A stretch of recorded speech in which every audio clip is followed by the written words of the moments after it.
Eu estava meditando nos dois próximos versículos de 2 Timóteo, capítulo 4, versículos 1 e 2, que a gente vai se concentrar hoje. Eu me lembrei de um acontecimento. Eu gostaria de pedir a alguém que fechasse essa porta aí, por gentileza, aí atrás. Gabriel, obrigado.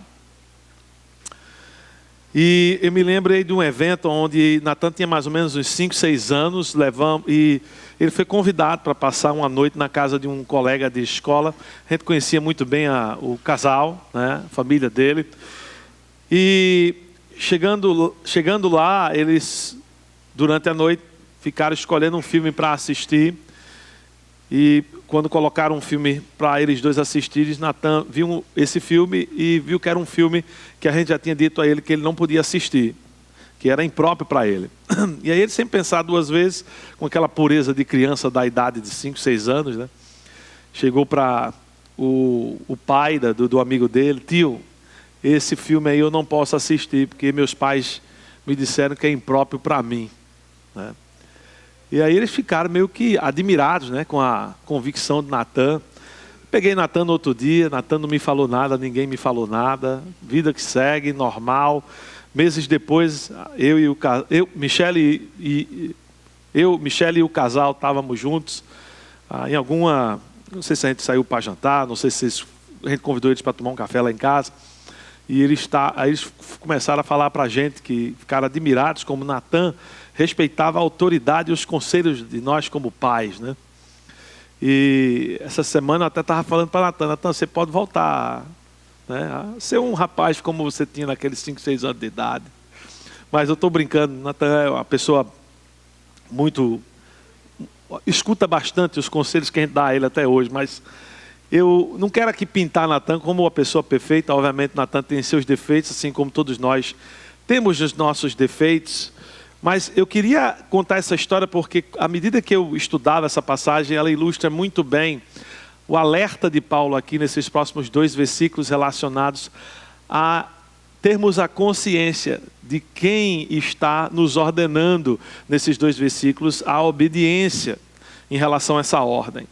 E em 2 Timóteo, nós temos Paulo aqui alertando a Timóteo, né, em relação a falsos mestres, encorajando ele a viver uma vida piedosa, manter-se firme na fé, buscar cumprir a missão que Deus tinha dado a ele. E na semana passada nós vimos que, se nós desejamos colher mais esse ano, precisamos ter uma visão correta da palavra de Deus e que ela é inspirada, lucrativa e capaz. E hoje a gente vai ver um desafio feito por Paulo aqui, que eu creio que é um dos mais sérios dessa carta, onde ele diz o seguinte em 2 Timóteo 4, versículo 1 e 2: eu solenemente o ordeno na presença de Deus e de Jesus Cristo, que julgará os mortos e os vivos por sua vinda e reino. Pregue a palavra, esteja preparado a tempo e fora de tempo. Repreenda, corrija, exorte com toda paciência e doutrina. Paulo aqui, ele coloca Timóteo diante de Deus e dá uma ordem a ele. E a ordem é: pregue a palavra inspirada, a palavra lucrativa, a palavra capaz de transformar vidas. E a ordem de Paulo aqui, ela se posiciona contra tudo o que não seja a palavra pura de Deus. E não é para Timóteo pregar o que os outros desejam ouvir, né, estão dispostos a ouvir. Não é para Timóteo pregar aquilo que é conveniente para ele, para que ele se livre de problemas na sua própria vida. O alerta de Paulo aqui, ele é claro, para Timóteo pregar a pura, inspirada, lucrativa, capaz palavra de Deus. E aí ele lança o desafio para Timóteo, de Timóteo ter um ministério governado pela palavra e não governado pelos gostos das pessoas. Porque se você se preocupar em plantar palavras bonitas, agradáveis, você vai colher pessoas entretidas e não pessoas transformadas. Se você deseja colher vidas transformadas, você vai precisar plantar a palavra. Plante a palavra e você vai colher vidas transformadas. E para plantar a palavra e colher vidas é necessário pregar a palavra como Deus ordenou que nós pregássemos a palavra. E ele aqui nos dá 3 maneiras de pregar a palavra como Deus está nos ordenando a pregar a palavra. A primeira maneira, se você deseja pregar a palavra para colher vidas transformadas, você precisa pregar a palavra com temor. Então aqui a questão é a quem eu vou prestar contas da pregação da palavra. Eu solenemente o ordeno na presença de Deus e de Jesus Cristo, que julgará os mortos e os vivos por sua vinda e reino. E a palavra usada aqui por Paulo para ordeno e encarrego aqui, significa ordenar sob juramento, né? Com penalidade de consequências. Eu não sei se você sabe, mas certas profissões, quando você faz a conclusão do curso, a parte do processo de conclusão do curso é você fazer um juramento. Então, médicos fazem um juramento, advogados fazem um juramento. E esse juramento é, obviamente, um juramento solene que serve para o quê? Guiar a prática daquela profissão. Então, quem quebra esse juramento pode sofrer denúncias, punições, consequências. Então, Paulo nos confia a responsabilidade de pregar a palavra com um senso de responsabilidade ainda maior do que um juramento que se possa fazer relacionado a uma profissão. O cenário aqui que Paulo coloca para a gente perceber é de um juiz, né? Então Paulo, ele diz que há um julgamento futuro em que vivos e mortos serão julgados por sua aceitação ou rejeição ao Senhor, Rei Jesus. E é importante a gente lembrar que os nossos filhos, as nossas esposas, os nossos amigos, os vizinhos, os colegas de trabalho serão julgados por sua rejeição ou por sua aceitação a Cristo. E o importante é a gente pensar e nunca esquecer que nós podemos contribuir para essa aceitação ou rejeição com a pregação da palavra. O destino dessas pessoas pode ser mudado por mim, pregando a mensagem da graça a eles. Então a pregação é ministério prestado sob o olhar de um juiz que julga aqueles que irão aceitá-lo ou rejeitá-lo. Isso deveria nos lembrar a pregar com o devido temor a Deus. Não às pessoas, não ao meu desconforto, mas temor a Deus. E nós aprendemos a temer muitas coisas, né? Nós tememos a reação das pessoas, nós tememos a reação da comunidade, que nos taxe de loucos, né? Nos taxe de pessoas que sofreram lavagem cerebral. Hoje se tem muito medo do que se diz relacionado ao que a palavra ensina em plataformas públicas como redes sociais, com medo de represália do governo, certo? E a gente é impedido de pregar a palavra, não porque a palavra não tem poder e não é capaz de transformar, mas porque a gente aprendeu a temer as pessoas erradas. Nós aprendemos a temer a nós, as pessoas e as represálias que iremos sofrer. Mas de que adianta manter gente dentro de um prédio agradada, né? Ou agradar a comunidade, certo? E deixar o governo feliz se a gente não está pregando a palavra. Se a gente não tem temor a Deus enquanto pregamos já a palavra. Nós não somos chamados para entreter, para agradar ou massagear o ego das pessoas. Nós somos chamados para pregar a palavra pura em temor a uma única pessoa, Deus. Eu temo a Deus, por isso eu prego a palavra como Ele me disse para pregar a palavra. E Paulo deixa isso muito claro.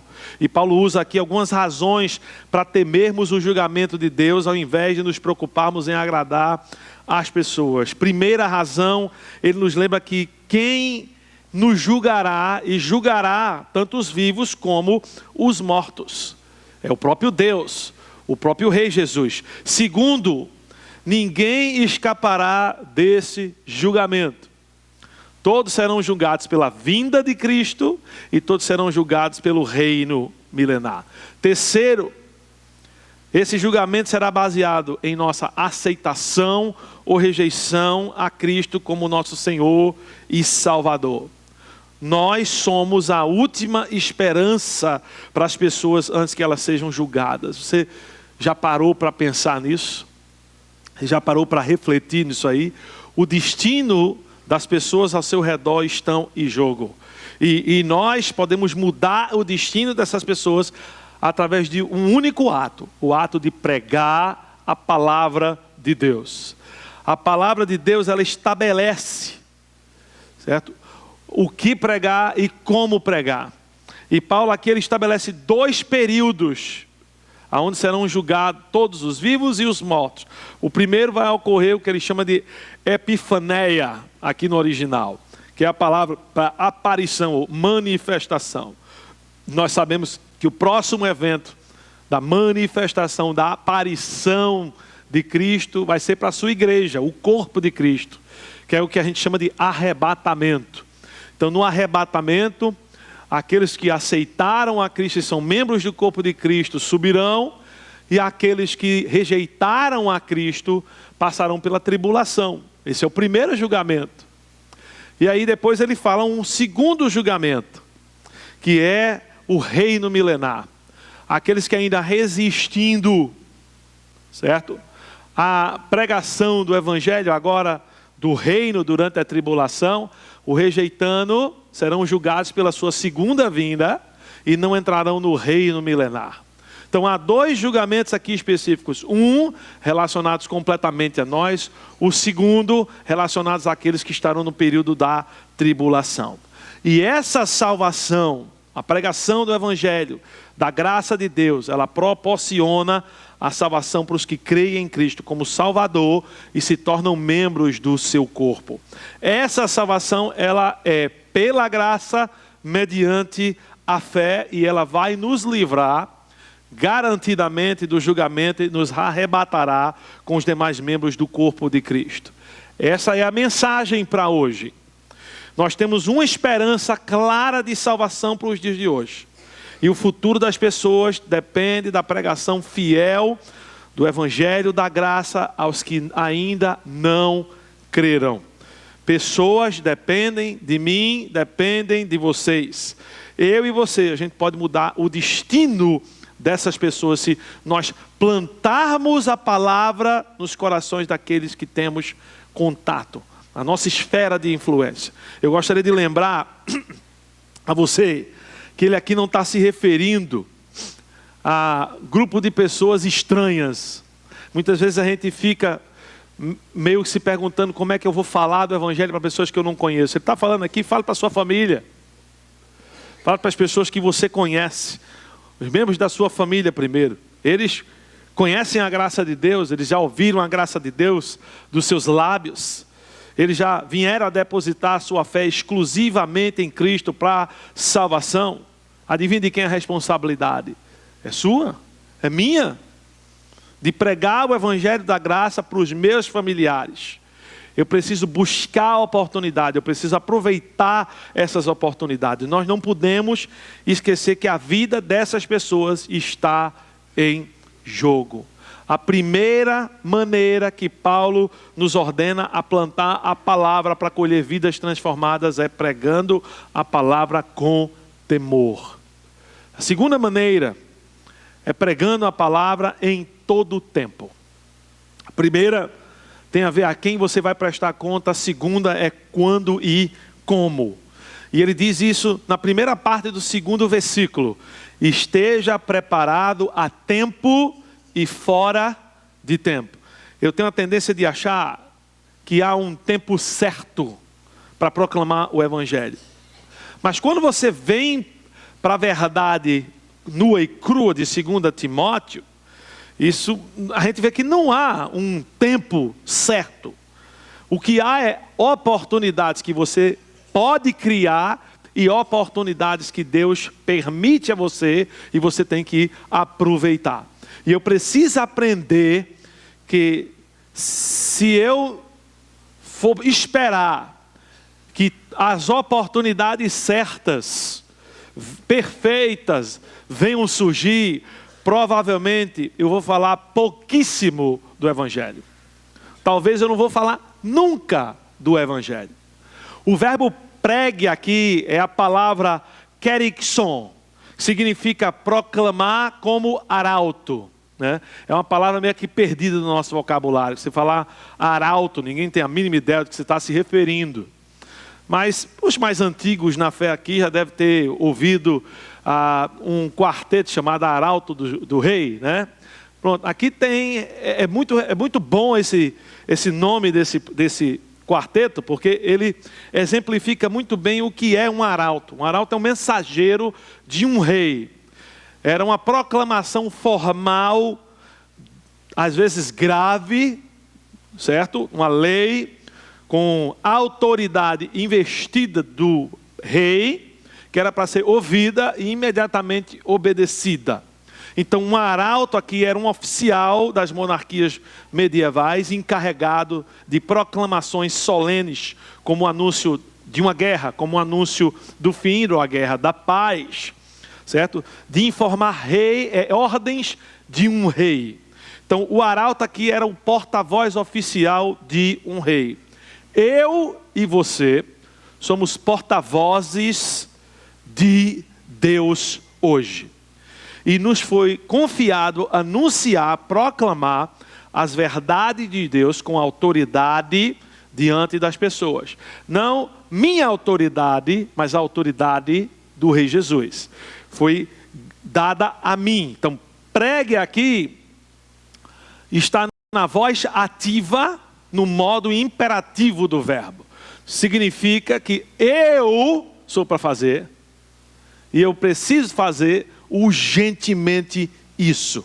A responsabilidade foi dada a mim, certo? Para pregar o Evangelho às pessoas com quem eu tenho um contato diariamente. Agora, o que é que se faz quando nos é dada uma responsabilidade intransferível e inevitável? O que é que você faz? Você se prepara para executar. Ela não é transferível. Ela não é negociável. Então, o que é que eu posso fazer? Quando a minha mãe dizia para mim, você vai lavar o banheiro, a sua irmã vai varrer a casa e passar pano. Quando ela chegasse de noite, se eu não tivesse lavado o banheiro, o que é que ia acontecer comigo? Vocês não conheceram a minha mãe para saber das consequências que eu iria sofrer. Era intransferível, era inegociável. Eu podia chegar para ela com todo tipo de justificativa no final do dia, e ela ia dizer, estou nem aí, de castigo, não vai sair. Mas mãe, não tem mais. Eu disse a você, você faz isso, sua irmã faz isso. Então o que é que eu deveria ter feito? Deveria ter lavado o banheiro, deveria ter organizado meu dia, certo? Feito antes para poder jogar bola, feito logo para me livrar daquela responsabilidade, certo? Quando eu estava jogando bola, olhar para o relógio, perguntar que horas são e ir embora lavar o banheiro antes que ela chegasse. Quando eu recebo uma responsabilidade intransferível e inegociável, eu preciso me preparar para executar. O verbo aqui, esteja preparado, né? Ele obviamente traduz com um verbo auxiliar, é fistemi, e carrega a ideia de estar pronto, insistir, manter a sua posição. E a principal razão que não cumprimos a missão de anunciar o Evangelho é a falta de preparo. Nós não nos preparamos. É a falta de conhecimento das Escrituras, a ignorância das doutrinas contidas nesse livro aqui que Deus nos revelou. Isso é que tem nos impedido, como igreja, de cumprir a responsabilidade de pregar a palavra. E eu vou mais adiante. Com o acesso que nós temos hoje à internet, nada justifica você não conhecer bem as doutrinas da Bíblia, para que você possa explicar a alguém. O que mais vai ter na Bíblia vai ser material para você conhecer profundamente as doutrinas e poder explicar a todos que você vai ter contato. Nós temos livros publicados ali na nossa biblioteca, na nossa livraria, certo? Tem canal de YouTube com as pregações de toda semana, acho que de 2017 até agora. Você tem um seminário que foi anunciado para melhor preparar você. Você não está fazendo porque você não quer fazer. Você pode justificar como você quiser, mas eu vou dar agora uma de Dona Lola aqui para você. Não tem justificativa. Você pode me vir com qualquer desculpa possível. Não justifica a sua falta de proclamação do Evangelho. Você precisa anunciar o Evangelho com convicção. E essa convicção não é por falta de recurso, mas por falta de interesse da sua parte. Mas pastor, eu não tenho tempo, eu não tenho dinheiro, eu não tenho cabeça para aprender, blá, blá, blá, blá, blá, blá. Certo? É a única coisa que eu escuto de você. Por sinal, tem um aplicativo para isso, né? Blá, blá. Talvez você deveria ir lá, dirigir para eles. Leia o versículo. Veja o que ele diz. Há tempo e fora do quê? De tempo. É o kairos e akairos. Com clima favorável ou desfavorável, plante, pregue. Ele não diz aqui, espere tudo que é perfeito. Nada na vida é alcançado sem enfrentar desafios. Nada.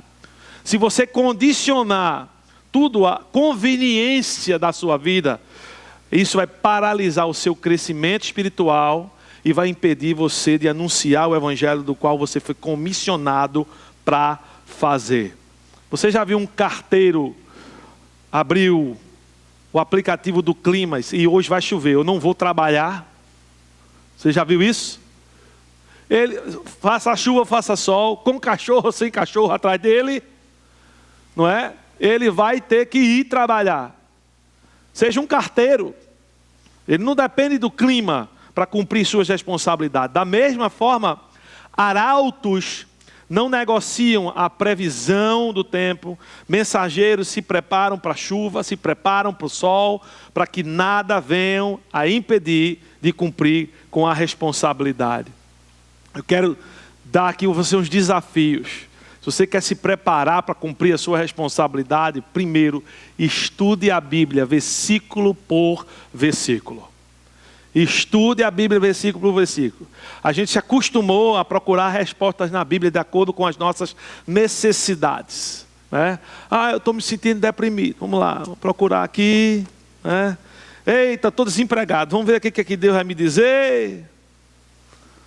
A gente se acostumou a procurar o que a gente precisa da Bíblia.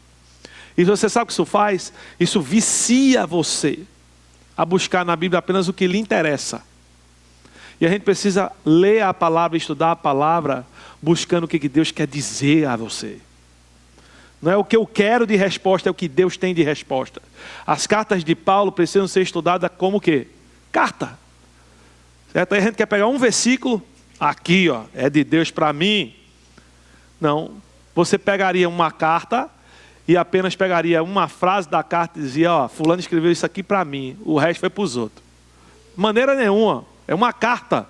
É para ser lida em sua totalidade, aplicada em sua totalidade. Ao invés de ler a Bíblia buscando soluções para os seus problemas, permita a palavra de Deus declarar a verdade que deseja a sua vida. Segundo aqui, dever de casa que eu tenho para você. Mantenha o ritmo da leitura, da oração. Todo dia, com vontade, sem vontade, estude e ore. Certo? Em todo tempo. Há tempo favorável ou desfavorável. Estude a palavra e converse com o Senhor. Terceiro desafio, evangelize. Abra essa sua boca, abençoado. Certo? Abra a sua boca. Use um roteiro simples para você abrir sua boca. Deus criou a você e a mim. A gente fez porcaria na pessoa de Adão. E Deus teve que enviar o seu filho para morrer por você. Creia, serás salvo. Não crê, está lascado. Entendeu? É simples. O roteiro é muito simples, a gente sabe e fica complicando. E aí olhe por portas naturais do dia a dia. Pessoas com dores, problemas, lutos, desafios, dificuldades. Deus está preparando sempre o terreno aí para a gente plantar, para colher. Não espere a ocasião perfeita, porque a ocasião perfeita ela não existe. Há tempo e fora de tempo. A primeira ordem é pregar com temor. A segunda ordem é pregar em todo o tempo. A terceira ordem é pregue com equilíbrio e paciência. A primeira tinha a ver a quem você vai prestar contas. A segunda, como e quando. A terceira é o que, certo? Você deve pregar. Na última parte do versículo 2, Paulo instrui o que incluir na pregação como fazer essa pregação. Ele diz, repreenda, corrija, exorte com toda a paciência e doutrina. Então, a primeira parte, repreenda, corrija, exorte, é o que você deve fazer com sua pregação. A segunda parte é como, com toda a paciência e doutrina. E eu sei que é difícil de acreditar, mas eu já fiz aula de música por muito tempo. Por que é difícil de acreditar? Porque se você me der uma guitarra daquela, ou um violão daquele, ou você me pedir para tirar algum som daqui ou dali, não sai nada. Certo? Não sai absolutamente nada. Agora, eu aprendi umas coisas interessantes, porque como vocês sabem, eu sou meio nerd. Então, eu aprendo aquilo que é inútil, né? Certo? E não aprendo aquilo que realmente deve ser útil para aprender. Então, eu aprendi que há um acorde chamado tríade na música. Certo? Tríade, né? Isso, exatamente. Tá. E tríade, né, é um acorde de 3 sons. Beleza? Então, você sempre aí tem um grupo de notas sempre tocado juntas que emite um som harmônico. Se você me pedir para fazer isso aqui, eu não vou ter condições de fazer. Mas se eu falar para, por exemplo, Jaziel, Vitor, ou Jean, ou Rafa, né? Me dá um dó maior aí. É um tríade. Me dá um mi maior aí. Eles vão saber exatamente o que é. É um tríade também. Certo? E o que isso tem a ver comigo? A palavra de Deus, a pregação de Deus tem um tríade. Repreender, corrigir e exortar. Certo? Você tem que fazer eles dois juntos para você obter equilíbrio na pregação. Se sua pregação faz 1 ou 2, muito bem, mas peca em não fazer os 3, a sua pregação vai ficar desequilibrada. Para a gente entender aqui como é que isso seria, né, eu vou explicar cada aspecto dessa pregação para vocês aqui. Primeiro aspecto, corrigir. O que é corrigir? Corrigir é convencer a quem lhe escuta através da exposição do argumento bíblico. Tá? Esse aspecto da pregação da palavra foca em mudar a mente do ouvinte através da exposição à verdade da palavra. Isso é corrigir. Já repreender é confrontar o ouvinte através de um chamado ao arrependimento. Esse aspecto da pregação foca em transformar a vontade do ouvinte através da confrontação com a palavra. Corrigir é extremamente importante para que o ouvinte entenda a necessidade de mudar a mente. Mas sem a repreensão, ele vai ficar apenas concordando com o que ouviu. E aí o último aspecto da pregação, da palavra equilibrada, é exortar. E exortar é encorajar o ouvinte através de ajuda para andar no caminho, é praticar, é aplicar. Esse aspecto da pregação foca em envolver-se na vida do ouvinte para levá-lo à prática da vontade de Deus. Então, envolve compaixão de quem prega e ação de quem escuta. A correção leva o ouvinte a entender a verdade, a repreensão leva o ouvinte a desejar mudar de vida, mas apenas com a exortação é que o indivíduo experimenta a mudança. Assim como se tem que ter paciência no aprendizado de instrumento, o que eu não tive, certo? Você tem que ter muita paciência, muita constância, muita insistência, muita persistência na pregação da palavra para que a vida de uma pessoa possa ser transformada. Muitas vezes a gente quer pregar uma vez e já fiz meu trabalho, já cumpri minha responsabilidade. Não. Você tem que insistir, você tem que ser consistente, você tem que ser persistente na vida daquela pessoa. No aprendizado de um instrumento, o alvo não é só tocar. Qual é o alvo? O alvo é você produzir música agradável a quem escuta. Esse é o alvo. Certo? Da mesma forma, na pregação da palavra, o alvo é o quê? O alvo é a formação do caráter através de uma sólida doutrina. A gente falou sobre essa palavra semana passada. Mas a base doutrinária saudável resultará em um caráter íntegro e sólido. Doutrina não é acúmulo de informação. É uma construção de um sistema de valor bíblico no coração da pessoa. Para que isso aconteça, é necessário para cada sermão, cada estudo que eu exponho alguém ou eu me exponho, você perguntar a si mesmo: o que é que Deus quer corrigir na minha vida? Qual é o pecado que eu preciso me arrepender? E o que eu me comprometo a mudar, a fazer? Você precisa ter um plano de mudança em 2026. Você vai repetir a colheita de 2025 se você não tiver um plano de ação para 2026. Por exemplo, se você não tiver um plano de passos com prazo, certo? Eu pedirei perdão a fulano até quarta-feira essa semana. Você não vai fazer. Se você tem um problema em qualquer área da sua vida, certo? E você não se forçar a determinar quando é que você vai lidar com isso, você não vai lidar com isso. Se você não anunciar isso para alguém e pedir para que essa pessoa, certo, venha ali responsabilidade, você fez, você não vai fazer. Essa semana teve um grande escândalo no meio evangélico. Não sei se vocês já ouviram falar do autor Philip Yancey. Philip Yancey escreveu vários livros. Um dos livros mais famosos traduzidos aqui no Brasil é A Graça de Deus. E Philip Yancey anunciou que ele está aposentando definitivamente do ministério. Não vai escrever mais, não vai falar publicamente, não vai dar mais palestra, porque ele admitiu ter um caso de 8 anos com a outra pessoa. 8 anos com a outra pessoa. E muitas vezes você pode olhar a vida de alguém que escreveu tanto sobre a santidade de Deus, o poder da graça de Deus, tantas coisas, e dizer: rapaz, se esse cara caiu numa coisa dessa, quem sou eu, né? Para sair do meu buraco, para evitar essas coisas de acontecer. E eu quero dizer uma coisa a você. A vida cristã, ela não é vivida no palco. A vida cristã, ela é vivida de decisões diárias. Minuto a minuto.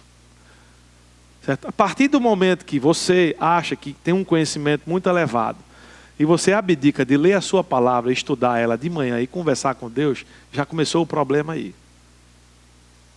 Já começou o problema aí. E o que não falta é assim, ó, de pastor que acha: eu já estudei tanto isso, certo? Que eu não preciso estudar mais. Eu não preciso me encontrar com Deus hoje. Eu estou imune. E eu gostaria de me dirigir a você agora como o pastor de vocês, certo? Alguém que se importa bastante com a vida e o bem-estar de cada um de vocês.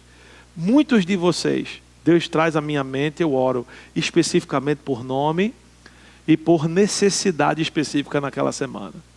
Então quero que você saiba que quando eu oro, eu não faço isso automaticamente, eu não faço isso por raiva, eu não faço isso forçado, certo? Eu não faço isso porque eu desejo que Deus lhe puna, né? Eu faço isso porque eu tenho um desejo genuíno do melhor de Deus para você. Do melhor de Deus para você. E se você está com um problema e tem uma família, eu quero dizer uma coisa a vocês como pastor de vocês, certo? Isso afeta a sua família. Isso afeta seus relacionamentos.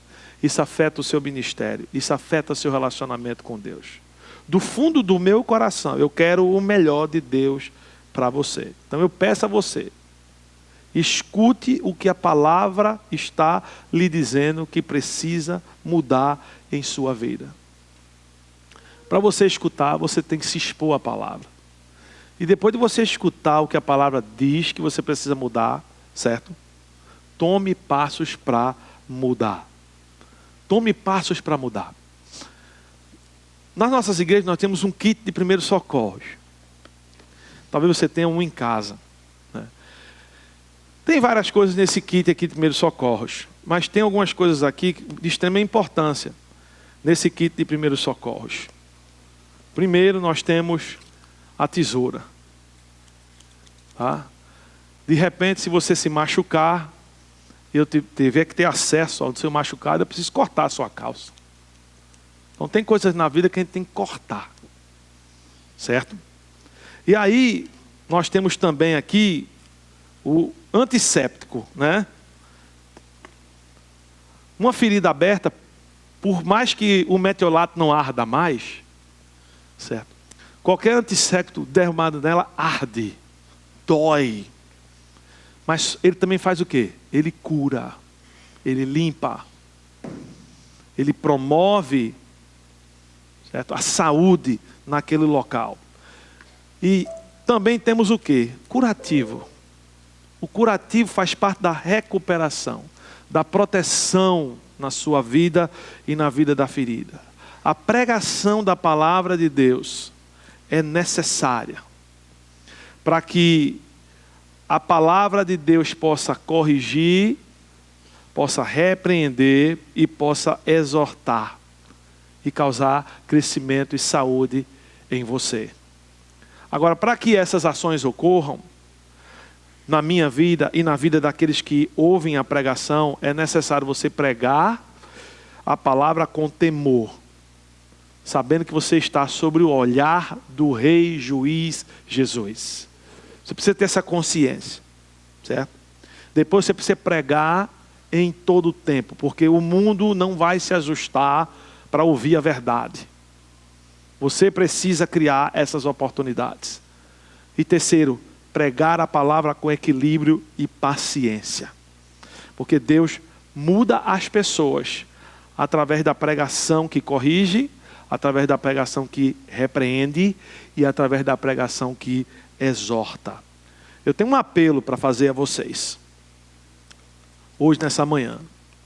O meu apelo é que você possa lembrar de que ministério eficaz não constrói-se através de likes.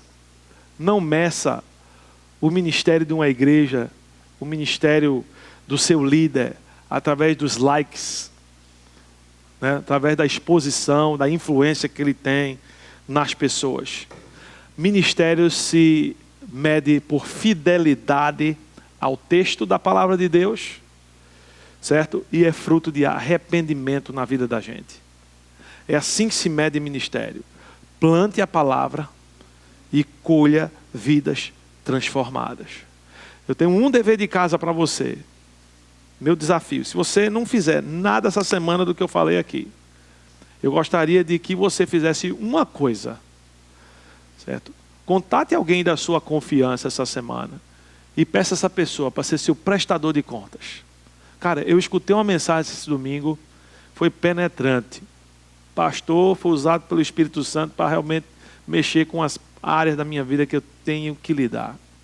Mas se eu não arrumar alguém para me cobrar, eu não vou sair do lugar. Tu poderia me cobrar nisso, nisso e nisso. Faça isso essa semana, se você está sério em relação a ser corrigido, repreendido e exortado na sua vida. Última coisa que eu quero falar a você é o seguinte. Deus hoje aqui, através da palavra dele, corrigiu você, repreendeu você e exortou você. Você talvez está frequentando essa igreja já há meses, talvez há anos. E você tem ouvido que você é pecador, que você está separado de Deus e que só tem uma maneira de você ser reconciliado com Ele. É você crer que Cristo Jesus tomou o seu lugar na cruz e ressuscitou ao terceiro dia. E você ainda não fez isso. Então, eu quero cobrar isso de você hoje. Certo? Que você faça isso agora. Baixa a sua cabeça. Fecha seus olhos. Eu vou dar a você alguns minutos aqui para você declarar isso a Deus.